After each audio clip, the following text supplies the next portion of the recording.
Bueno, a ver, no sé si constipado o con alergia, estoy un poco cogido de la garganta, tengo tos, tengo que estar bebiendo cada dos por tres, así que, bueno, vamos a intentar que esto salga lo mejor posible. Disculpad la, en fin, la mala narración que va a tener el vídeo, ¿de acuerdo? A ver, esto es una explicación lo más didáctica posible de la ética kantiana, de la ética formal kantiana, que como todo el mundo sabe, sostiene una tesis fundamental, el imperativo categórico, que es, bueno, para Kant, digamos que la expresión misma de la ética, en la medida en que es la expresión misma de la racionalidad en nosotros. Bueno, esto es precisamente lo que hay que explicar aquí.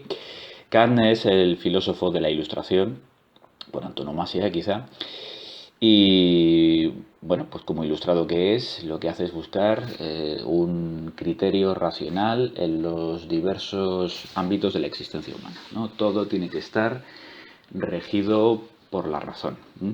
Y por eso dice en el célebre texto de la crítica de la razón pura que la filosofía viene a resumirse en tres preguntas fundamentales que se resumen en una cuarta, ¿no? Esas tres preguntas fundamentales son ¿qué podemos conocer? La pregunta por digamos, el funcionamiento y los límites de nuestro conocimiento, la pregunta por la gnoseología y la epistemología, pregunta que tiene consecuencias metafísicas también, y es la pregunta de la que se ocupa en la primera de sus tres críticas, la crítica de la razón pura. La segunda pregunta es ¿qué debemos hacer? La pregunta práctica. Práctico en Kant siempre tiene este sentido. Se refiere a lo moral. Se refiere no ya a cualquier actividad humana, sino a aquella actividad tendente a fines. No a medios, sino a fines. No es que eso vaya a tener mucha importancia en este vídeo, pero dejemos hecha esa distinción. Más vale que sobre que no que falte. Para Kant, práctico siempre tiene que ver con fines, pragmático es lo que tiene que ver con medios. Y para él, la filosofía, en su vertiente ética, se ocupa de lo práctico, pero no de lo pragmático. ¿Vale? Bueno, no lo llamaré así, pero volveremos a esto más adelante cuando hablemos de los imperativos hipotéticos. A esta pregunta dedica, a la pregunta ¿qué debemos hacer? Perdón por el paréntesis, dedica la segunda de las críticas, la crítica de la razón práctica. Y por último hay una pregunta, si la primera es teórica y la segunda es práctica, hay una tercera pregunta mixta, híbrida, teórico-práctica, un poco extraña y me ocuparé de ella en algún vídeo próximo, extraña, polémica, que es la pregunta ¿qué nos cabe esperar? Una pregunta donde, bueno, pues como resultado de lo dicho en las dos primeras críticas, digamos que Kant saca unas conclusiones que tienen que ver, bueno, digámoslo así, tienen que ver con lo religioso. Quizá no esté bien dicho así del todo, pero bueno, creo que es un término que describe bien el asunto, ¿no? Tiene que ver con ciertas preguntas últimas de nuestra existencia que el ser humano, como dice Kant, no puede dejar de plantearse. Preguntas ante las cuales no podemos fingir indiferencia. Bueno, vamos a dejar la primera crítica, la primera pregunta, ¿qué podemos conocer? Y esta última pregunta, ¿qué nos cabe esperar? Vamos a dejarlas a un lado y vamos a quedarnos con la segunda pregunta, que es la que nos ocupa hoy, ¿qué debemos hacer? La pregunta práctica, la pregunta por la moral, la pregunta por tanto ética, de la que se ocupa en la crítica de la razón práctica, donde Kant sigue su tratamiento de la razón, su estudio de la razón, iniciado en la primera crítica, en la crítica de la razón pura, y bueno, pues lo que hace es pasar de lo que llamaba entonces un uso teórico de la razón a un, en este caso, uso práctico de la misma, de la razón. Vamos a ver en qué consiste ese uso práctico de nuestra razón. Dicho en otras palabras, lo que hacemos con nuestra razón a la hora de actuar, de tomar decisiones, de interaccionar con otros seres humanos y de, bueno, en suma, de hacer cosas que tienen que ver con los fines de nuestra existencia, cosas que nos van a definir, por tanto, como personas, como sujetos morales y que tienen que ver con, bueno, pues con el hecho de que esas acciones tienen que ver con la libertad de terceros, básicamente. La diferencia entre lo moral e inmoral por un lado y lo amoral por otro será, bueno, pues lo que tenga que ver con afectar o no afectar respectivamente a la libertad humana.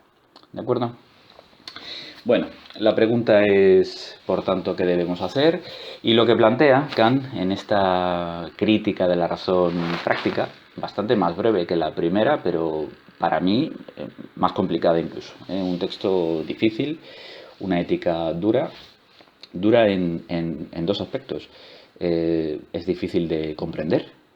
Esto es precisamente lo que estamos aquí intentando conseguir, una comprensión, una primera aproximación, digamos, divulgativa. No quiero profundizar mucho, voy a simplificarlo todo demasiado.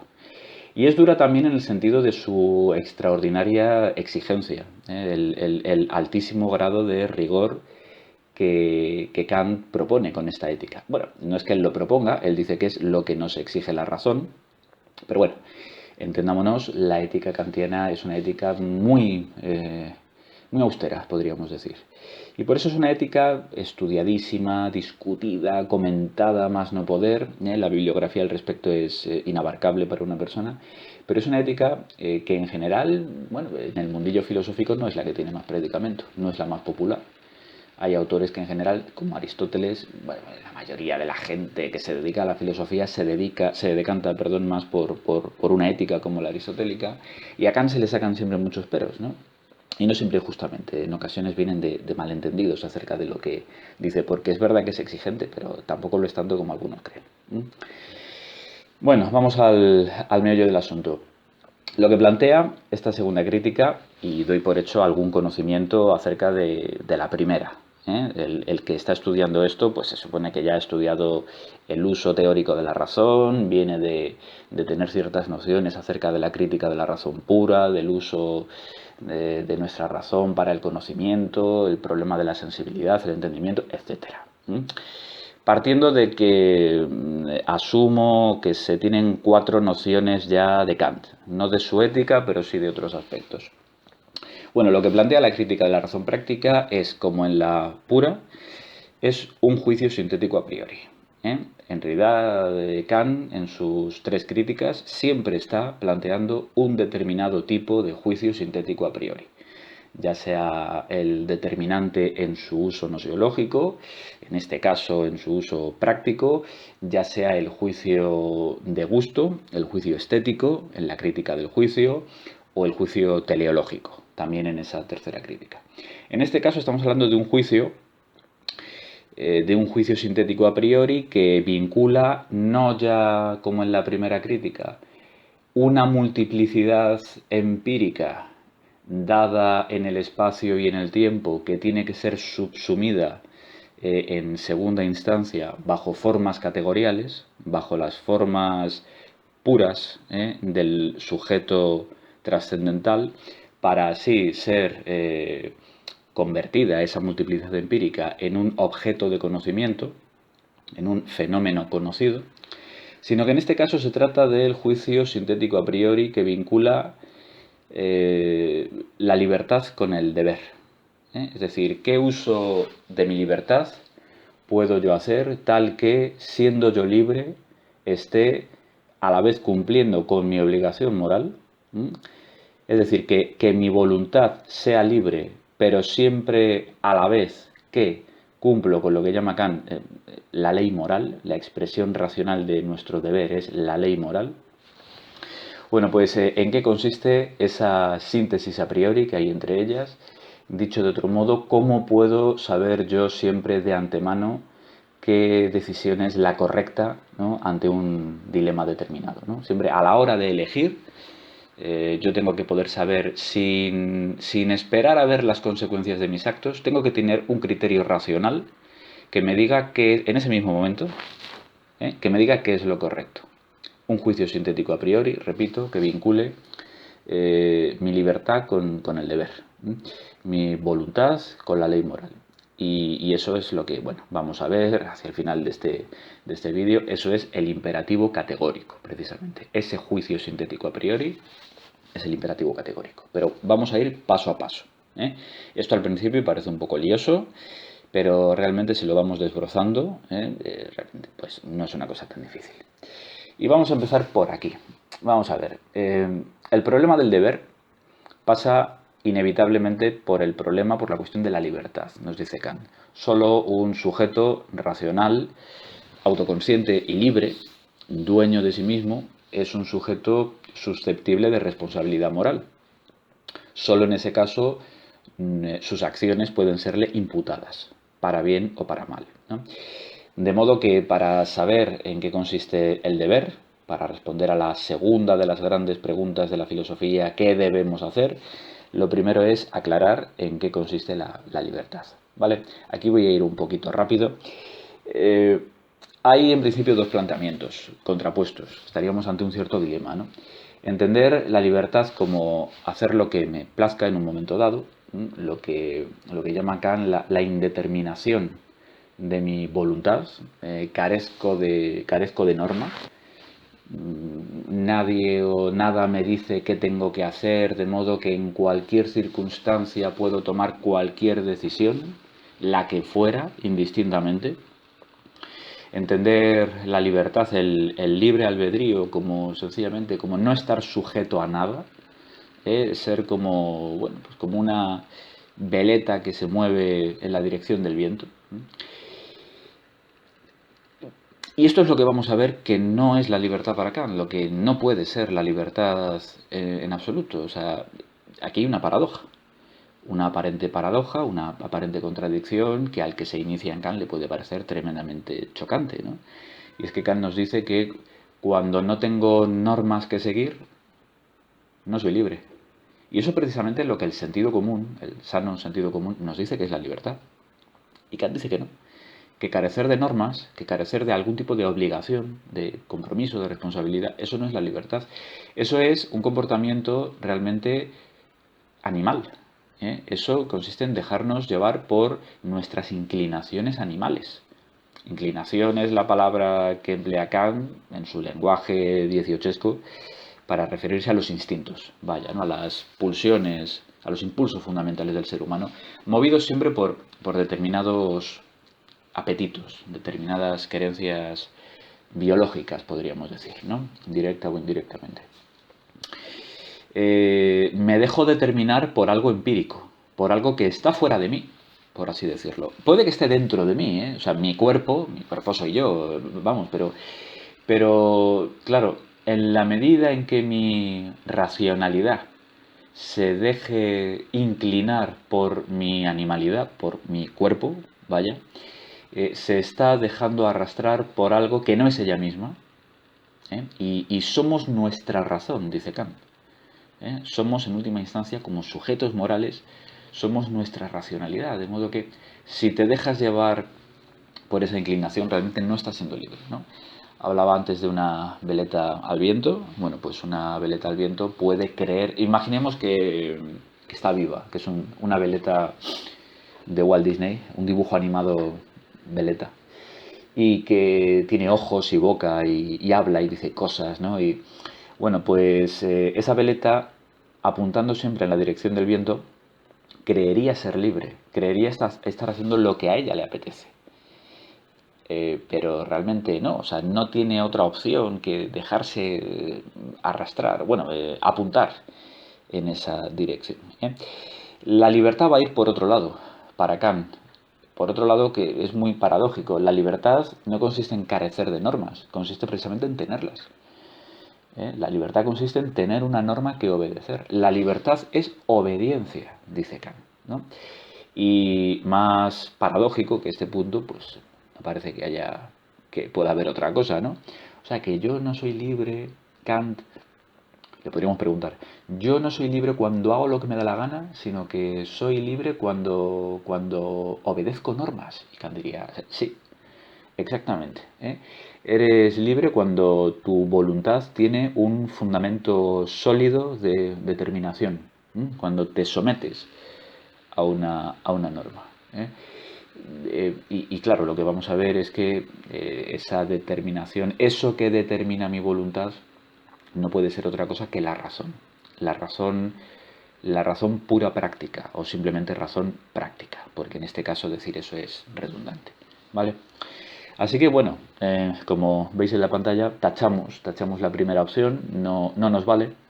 La libertad va a ir por ese segundo camino, ¿no? Por esa segunda rama del dilema. Soy libre cuando tengo una norma que obedecer. O sea, eh, imaginemos, no es un ejemplo ético, pero como todavía no hemos llegado al tema del deber, solo estamos con la libertad, pues puede valer a título de ejemplo, simplemente como cosa gráfica. Vamos a suponer que estoy a régimen.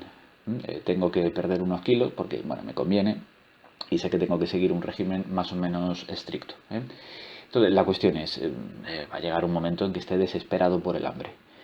¿Cuándo soy libre? Pregunta Kant. ¿Cuándo soy libre? Cuando hago lo que me place, cuando me dejo llevar por mis inclinaciones, abro el frigorífico y me harto a comer y me sacio, cuando me dejo llevar por mi cuerpo, por mi animalidad, podría decir, lo he hecho libremente, he hecho lo que me apetece. ¿Es eso la libertad? Y la respuesta de Kant, que creo que ya se va entendiendo mejor, ¿no? La respuesta de Kant es, no, la libertad no puede consistir jamás en eso. De hecho, te has dejado llevar, te has sometido a tu animalidad, eres esclavo de tus inclinaciones. Esta es una conducta patológica, enfermiza, dice Kant, la de un ser racional que renuncia a ser dueño de sí mismo. ¿Qué sería en este caso lo libre, el ejercicio genuino de la libertad? Resistirme a lo que me apetece hacer, porque porque es la norma que tenía. Estoy a régimen, no puedo, no puedo ceder a la tentación, a la primera de cambio, porque demuestro en ese mismo instante que no soy dueño de mí mismo, que no soy libre. ¿Vale? Se entiende mejor, ¿no? En fin, de todas formas, la paradoja, ese primer dilema que teníamos abierto, no queda resuelto todavía del todo hasta que no planteamos este segundo, ¿no? Decimos, vale, la libertad consiste en tener una norma que obedecer. Muy bien, ¿y esa norma, las normas que seguimos los seres humanos, de dónde vienen? ¿De dónde salen? Y aquí tenemos dos opciones de nuevo. Esas normas me vienen dadas desde fuera, me vienen dadas por otro, alguien me dice cómo me tengo que comportar, o por el contrario, esa norma surge de mí mismo, perdón, surge de mi propia racionalidad, surge de mi interior, por así decirlo. Vienen de fuera, vienen de dentro. Vienen impuestas por otros, vienen dadas por mí mismo. Y ahora, bueno, este paso es bastante más sencillo de entender. Evidentemente, por eso lo vamos a tachar ahora a la primera de cambio, ¿no? Esa norma que me viene impuesta por otro, cuando yo someto mi voluntad a la ajena, la libertad no puede consistir en eso. Si yo obedeciera una norma que me imponen terceros, si yo me inclinara ante la voluntad de terceros, evidentemente no podría ser libre. Y esto es lo que llama Kant heteronomía de la voluntad. Viene de hetero, ese prefijo griego que significa de otro o por otro, en este caso. ¿Y qué es lo contrapuesto al que tenéis ahí debajo? A autonomía de la voluntad. ¿En qué consiste la libertad? Y ya hemos llegado, ya hemos respondido, por tanto, a esa primera pregunta. Ya podemos pasar a la siguiente. La pregunta que había que contestar antes de responder a la pregunta ¿qué es el deber? La primera pregunta era, bueno, ¿en qué consiste la libertad? Porque si no soy libre, tampoco soy responsable de mis actos. ¿En qué consiste ser libre? En imponerme a mí mismo unas normas. En tener una norma que obedecer, que me obligo a obedecer, una norma ante la que me someto, una norma ante la que me perdón, ante la que me humillo. Dice Kant, pero no me humillo ante otro, me humillo ante la voz de la razón en mí. Claro, porque mi razón soy yo en la medida en que yo soy un ser humano, un animal racional, un Homo sapiens. No es una instancia extrínseca a mí, soy yo mismo. Yo puedo someterme a mí mismo y obligarme a hacer algo, lo que entenderíamos en un lenguaje más corriente como tener fuerza de voluntad. obligarte a sacar adelante aquellas decisiones que previamente has tomado, como lo que decía antes del régimen, ¿no? O dejar de fumar o de beber o lo que fuera, ¿no? Bueno, pues esto último, eso de obedecer normas que me impongo a mí mismo, es lo que entiende Kant como la autonomía de la voluntad. Auto, por uno mismo, como automóvil que se mueve por sí mismo. Autonomía, que se da su propia norma, su propio nomos. Bueno, pues primer problema resuelto y ahora ya pues sabemos en qué consiste la libertad. La libertad es básicamente la autonomía de la voluntad, ser, como dice Kant también en ocasiones, ser legislador de uno mismo o legislador de sí mismo, ¿no? O una expresión también del lenguaje filosófico de la época, la autodeterminación del sujeto. Ese concepto de autodeterminación que en el mundo actual es un concepto político que tiene que ver con los pueblos, la autodeterminación de los pueblos. Originariamente pues, procede del lenguaje filosófico alemán, sobre todo, y hace referencia siempre a un individuo entendido en el plano moral, ¿vale? No un colectivo en el plano político, un individuo en el plano ético, ¿vale? Bueno, pues perfecto, ya sabemos lo que es la libertad y la transición que hacemos a la cuestión del deber es la siguiente. Si eso es la libertad, ¿en qué consiste su uso correcto? ¿Cuál es el uso correcto de mi libertad? Porque ahí es donde estriba precisamente lo que será mi deber. Utilizar correctamente. ¿Qué significa utilizar correctamente mi libertad? ¿De acuerdo? Dicho en otros términos, ¿qué norma moral es esa que debo darme a mí mismo? La norma de la que hablábamos desde el principio, ¿no? ¿Qué norma tiene que ser para que yo, autoimponiéndome esa en concreto y no otra, esté haciendo lo moralmente correcto? Aquello que yo puedo saber a priori, que está vinculando, que está sintetizando mi libertad con mi deber, con mi obligación moral, con mi responsabilidad. ¿Vale? Y aquí es donde llegamos al quid de la cuestión, al meollo, ¿no? A un aspecto además bastante técnico. Nos dice Kant, esa norma que yo me doy a mí mismo puede ser de dos tipos. Puede ser no universalizable o universalizable, o sí ser universalizable. No dice universal, cuidado. Yo no me voy a dar a mí mismo nunca una norma universal, porque ni en mis mejores sueños va a hacer todo el mundo aquello que yo me proponga hacer, ¿no? Las únicas normas universales son las de la naturaleza, las del uso teórico de la razón, pero nunca las del uso práctico. La norma tiene que ser universalizable, es decir, algo que cada persona, cada sujeto, cada agente moral puede proponerse hacer, pero que quizá no haga. No es lo mismo decir, no es lo mismo hablar de una ley de la naturaleza como la de la gravedad. Cualquier persona que se lance por una ventana se precipita al vacío. No es lo mismo eso que hablar de una ley moral, que es el tipo de norma de la que estamos hablando. Una norma del tipo no debes robar. Ah, bueno, pero es que luego la gente roba. Y eso es lo que quiere decir, este es el matiz entre decir universal o universalizable, ¿no? O sea, entendido en un sentido condicional, ¿no? ¿Qué pasaría si esa norma que yo me propongo seguir, sin que nadie me obligue, solo yo mismo me obligo a seguir esa norma, me la doy a mí mismo? ¿Qué pasaría? ¿Qué pasaría? Vamos a ponernos en ese caso, vamos a echar la imaginación. ¿Qué pasaría si todo ser humano hiciera lo mismo que yo? ¿Qué pasaría si a todo ser humano le diera por ahí e hiciera lo mismo que yo? Bueno, el primer caso es, de hecho, lo que ocurriría si no fuera así. ¿Qué pasa si yo me propongo hacer algo?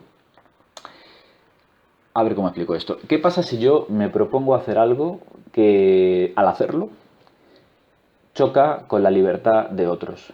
¿Qué pasa si eso que yo me propongo hacer, si otros también se propusieran hacerlo? De hecho, si todos los demás se propusieran hacerlo, entonces a mí no me gustaría el resultado. ¿Por qué? Porque chocaría con mi propia libertad. La interferiría, la destruiría, ¿no? Nuestras voluntades serían incompatibles. Chocarían, habría una fricción. De hecho, una fricción que destruiría el propio mundo humano, que aniquilaría la sociedad. ¿Qué es lo que pasa si yo me propongo robar? Vamos a pensar que fuera universalizable esa norma.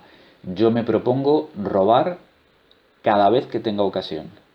Voy a coger todo aquello que pueda, en cualquier lugar, en cualquier contexto. ¿eh?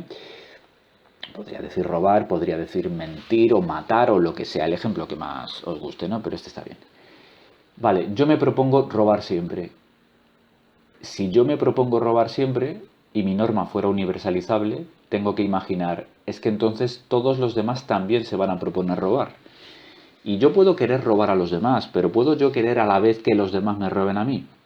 Por supuesto que no. Yo quiero tener ventaja. ¿eh? La ventaja que te da siempre una acción inmoral, de hecho. Yo quiero robar, pero que no me roben. Yo quiero mentir, pero que no me mientan. Yo quiero matar, pero que no me maten. ¿eh? Eso es una norma no universalizable. Surge una contradicción cuando te imaginas a todo el mundo haciéndolo. Mi uso de la libertad impide que otros sean libres. Y viceversa. ¿eh? Surge una contradicción lógica, puramente lógica, racional. Y esa contradicción puramente racional en la norma que me he propuesto, el hecho de que sea contradictoria es lo que indica que es inmoral, una acción inmoral, una acción que afecta a la libertad de otros, que impide la libertad de otros. Aquí es, bueno, dice Kant esa famosa frase, mi libertad termina donde empieza la de los demás. Si para yo ser libre tengo que impedir que tú lo seas, entonces lo que estoy haciendo es inmoral, por ello mismo. Nos queda la otra opción, por tanto, la opción por la que vamos a seguir, la rama del dilema válida. Vamos a suponer que esa norma que me doy a mí mismo voluntariamente, nadie me la impone, esa norma es universalizable. ¿Qué pasaría si yo me propongo no mentir nunca? ¿Qué pasaría si todo el mundo se propusiera no mentir nunca? Aquí no miente nadie.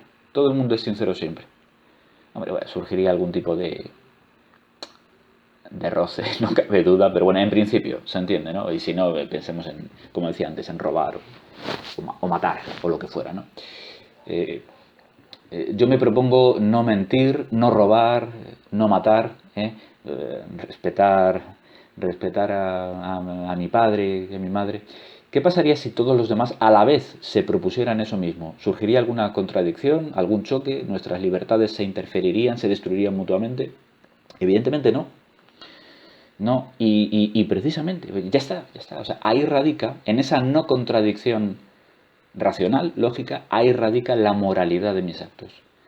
Actos que pudiendo afectar a la libertad de otros, pero no estoy hablando de, qué sé yo, de vestirme por la mañana, eso no afecta a la libertad de otros, pero cosas como no robar, sí que tiene que ver con la libertad de terceros. Bueno, pues yo al proponerme no robar jamás, evidentemente no estoy afectando la libertad de alguien, y si los demás se propusieran no robar jamás, pues tampoco estarían interfiriendo con la mía. Luego ahí precisamente está la norma que estábamos buscando. Y en realidad ya hemos llegado al final. Lo que pasa es que ahora hay que seguir un poco, ¿no? Hay que explicar esto con el lenguaje más específicamente kantiano, llamar a las cosas por su nombre, pero la idea es esta. El deber moral consiste en toda acción libremente asumida que es a la vez compatible con la libertad de los demás. Y esa es la única norma que surge no de ningún fundamento empírico, no viene de otros, no viene de mi cuerpo, de mi animalidad, procede de mi racionalidad. La racionalidad es la única que puede dar con este tipo tan peculiar de normas. ¿Vale? Así que bueno, perdón, tenemos eso tachado. Y pasamos al final. Y voy a intentar abreviar porque esto se me está yendo un poco de madre, como siempre. En fin. Esto que yo dejo para el final, en realidad es el principio. Yo es que siempre explico las cosas del revés. No sé, es algún problema mío de intelección. Pero bueno, ¿y cómo se llama la ética kantiana? ¿Qué nombre le da Kant a su ética? ¿no? Y nos dice, bueno, hay dos tipos de éticas. Hay unas éticas en plural, son todas las que ha habido en principio históricamente, todas las éticas sostenidas, todos los códigos de conducta sostenidos por una religión, por una filosofía, por un determinado marco cultural, social, el que fuera, ¿no? En plural, son muchísimas, ¿no? Éticas materiales, Materiales, este nombre material, viene de que tienen un contenido, es decir, me dicen qué es lo que tengo o no tengo que hacer, me prescriben o me prohíben determinadas acciones, ¿no? Eh, Estas éticas materiales plantean todas ellas, se desarrollan como un imperativo hipotético. ¿Mm? Una expresión que a veces da problemas al estudiante. Un imperativo, es decir, una orden, una exhortación, un mandato. Hipotético, vamos a entender esto como, bueno, como condicional. Condicional, ¿vale? El imperativo hipotético, básicamente, esto que proponen siempre las éticas materiales es algo del estilo. Si quieres conseguir X, si quieres conseguir tal cosa, entonces haz esto que yo te digo. O no hagas esto que yo te digo que no hagas, ¿no? Si quieres, es el caso típico, vamos a quedarnos con él, ¿vale? Todos los demás seguramente son reducibles a él de un modo u otro. Si quieres ser feliz, ya sea en esta vida o en otra, si quieres ser feliz, cumple estos preceptos que yo te doy. Por ejemplo, para el cristianismo, ¿no? Pues respeta los 10 mandamientos, cultiva las virtudes cardinales y teologales, cumple asimismo con los sacramentos cuando corresponda, no cometas, en fin, procura no pecar, en todo caso pecadillos veniales, evita a toda costa los pecados capitales. Bueno, si haces eso que yo te digo, dice el cristianismo, si haces eso que yo te digo, tu alma se salvará, ¿no? Tendrás el regalo en otra vida, ¿eh? El premio, la recompensa por tu fidelidad a la norma que yo te he dado. Bueno, ¿qué es lo que pasa con las éticas materiales? Abrevié mucho, ¿vale? Abrevié mucho. Lo que pasa con las éticas materiales es que no son éticas, que en el fondo no son éticas. Otra paradoja de estas que plantea Kant, que este tipo de acciones en el fondo son profundamente amorales, que cuando yo hago lo que debo, pero lo hago por la recompensa, no tiene valor moral. Aquí hay discrepancias entre Kant y otros filósofos que dirían, ¿y qué? Pero Kant, tan estricto como es, y diciendo que lo único verdaderamente bueno en nosotros es la voluntad, una buena voluntad, que, vamos, que la bondad está en la intención del que actúa, pues nos dice, todo aquello hecho porque quiero la recompensa, tiene un fundamento empírico. Es decir, estoy en el fondo dejándome llevar por mis inclinaciones o sometiéndome a la voluntad de un tercero. O sea, a ver, todo lo que hemos ido tachando hasta ahora en distintas pantallitas, en distintos frames, todo lo que hemos ido tachando es precisamente aquello de lo que pecan, es aquello en lo que fallan las éticas materiales. Que en el fondo el individuo se está comportando de un modo egoísta guiándose por sus inclinaciones. Que en realidad estamos ante un caso de heteronomía de la voluntad, de sometimiento a la voluntad de un tercero. Y que, bueno, y que evidentemente estas normas no serán jamás universalizables. ¿Por qué? Bueno, pues por el hecho de que hay muchas éticas materiales y cada una dice una cosa distinta. Chocan entre sí a la hora de exigirme una responsabilidad moral. Cada una me pide que haga una cosa distinta. De modo que las éticas materiales... Perdón, voy a beber un momento porque tengo la garganta hecha polvo. Las éticas materiales, decía, pues no nos sirven. Esta no es la ética, estas no son las éticas que sigue Kant. En el fondo, intentos de justificar nuestra hipocresía, se podría decir, ¿eh? La única ética que vale, en singular además, porque es una, es la ética que emana de nuestra propia racionalidad, es la voz de la razón en nosotros, es nuestra conciencia moral susurrándonos al oído, esto es lo que tienes que hacer, este es tu deber, ¿no? Esa es la ética formal. Formal contrapuesto a material, formal de forma, es decir, no me dice qué es lo que tengo que hacer o lo que no. Me dice algo que puede parecer que es lo mismo, no es lo mismo. Me dice cómo tengo que actuar. Me dice qué forma tiene que tener mi norma para ser lo que decía, lo que he dicho ya varias veces, ¿no? Para que mi libertad sea compatible con esa ley universal, ¿no? Y bueno, y esa fórmula esa fórmula que es el resumen de toda ética. Podríamos prescindir de todos los libros de ética, porque en el fondo toda la ética cabe en una frase, cabe en una formulación abstracta, que no especifica nada, me deja a mí la libertad para darle contenido. Por eso es consistente con la autonomía de la voluntad. Esa fórmula es el imperativo categórico. Y el imperativo categórico, que básicamente lo que me dice, al contrario que el imperativo hipotético que me dice, si quieres ser feliz, haz esto. Bueno, el imperativo categórico dice, no, dice, haz esto. A cambio de nada. O sea, el precio, la recompensa por el cumplimiento de tu deber, ¿cuál es? Ninguna. Es que no debes esperar una recompensa a cambio del cumplimiento de tu deber. En la medida en que actúes así, realmente no estarás actuando como un sujeto racional, como un sujeto moral. Te estás dejando arrastrar por tu parte animal, por tu parte egoísta y, viciosa, digamos, ¿no?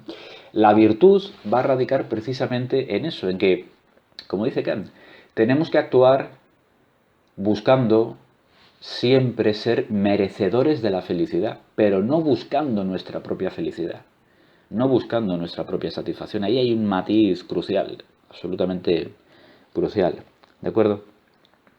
Y bueno, el imperativo categórico, esta exigencia moral racional absoluta, la norma que hace compatible mi libertad, ¿no? mi voluntad libre autónoma con la que es mi obligación moral, con la ley universal, ¿no? La expresión misma de esa ley universal, el imperativo categórico reza. Bueno, yo esto digamos que Kant nos da varias formulaciones. Me quedo con la primera de ellas, la más conocida, la más básica, y la adapto un poco incluso. Vendría a decir, obra siempre de tal forma que tu norma de acción pueda servir a la vez como ley universal.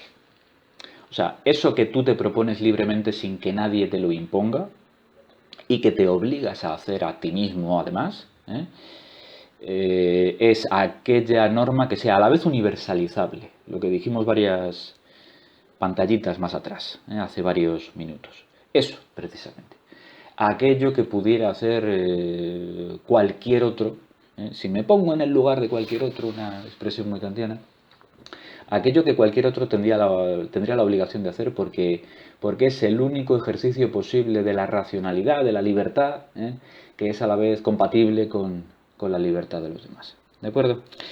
Y en eso consiste, ¿no? Así podríamos resumir finalmente y llegar a esta conclusión. Esa es la ética kantiana, una ética formal, una ética que nos plantea una exigencia absoluta, muy dura, muy estricta. Me voy a evitar lo que hago habitualmente en clase, que es poner un montón de ejemplos, una batería de ejemplos. Ahora no viene mucho al caso, vamos a ir terminando. Un imperativo categórico, que es eso, una norma de acción universalizable, ¿no? Esa designancia, universalizable, es crucial entenderlo así, que me permite ser a la vez libre y hacer aquello que la razón nos exige a todos los seres humanos. ¿De acuerdo? Bueno, en un próximo vídeo me ocupo de algo que he mencionado por ahí muy de pasada, un aspecto extremadamente polémico de una especie de colofón, de corolario a la ética kantiana, que son los postulados de la razón práctica.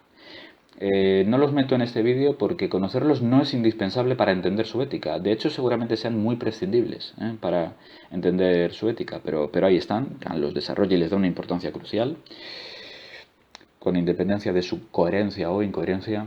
Y bueno, en otro vídeo próximo, más cortito, muchísimo más cortito, lo prometo, desarrollo esta cuestión, ¿vale? Espero que os haya interesado. Si es así, bueno, pues como voy a seguir colgando cosas, coño, suscribíos al canal, haced el favor. Y nada, nos vemos o nos oímos pronto, ¿de acuerdo? Chao.